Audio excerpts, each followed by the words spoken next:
but it's by no means exclusive to people on a vegan diet.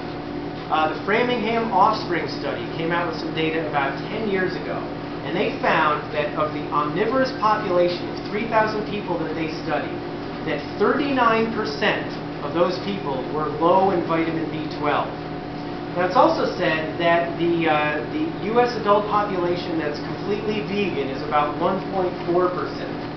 So let's just say hypothetically, even though this isn't true, just hypothetically, all of those vegans are B12 deficient. It's not the case, but let's just say hypothetically they are.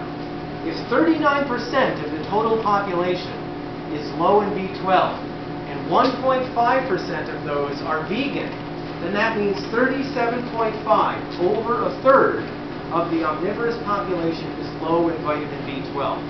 So first of all, it is by no means only a vegan issue, but it can be, because there's not a reliable external source of vitamin B12 that you can find consistently on a vegan diet. Our body's really good at storing B12. We can store it for years, if not decades, but usually at some point, if you're on a vegan diet long enough, maybe it can take 20 years, you will need to take a vitamin B12 supplement or do something else that's very specific without a supplement, but that requires some more time than we have to develop those ideas. So we know of some very unfortunate case histories of people who were very much in the nature cures everything, all supplements are toxic garbage, nothing out of a pill, potion, or powder, nothing out of a bottle, just really, really rigid into that mentality. I can think of one such individual a number of years ago. Karen and I were doing a health retreat with this guy, and he was really, really in that model. In fact, I was giving an hour-long presentation on vitamin B12, and he raised his hand and he was arguing with me. And it's interesting that this guy had developed he got B12 deficiency, had gotten to the point where he had a neurological deficit. He had what they call a resting tremor, where he was constantly shaking. And I noticed it, really the clincher for me was we were taking a group picture, and I set up the auto timer on the camera, and then I ran back, and I put my hand on his shoulder, and he was constantly shaking.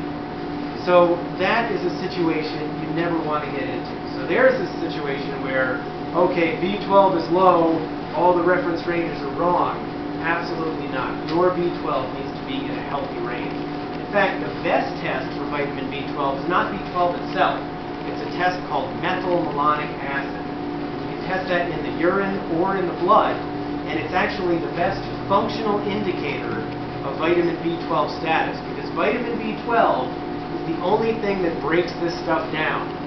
So what can happen sometimes is there are certain types of products out there, such as spirulina, that oftentimes contain B12 analogs, meaning they look like B12, but they don't function like B12. They're like an imposter. So they're like if someone set a substitute in to do your job. Let's say it's your twin sibling. They may look like you, but if they haven't been trained on your job, they're not going to be able to perform those functions. So sometimes, and I had this happen to myself one time when I was doing a lot of experimentation with vitamin B12, I had been consuming a lot of spirulina.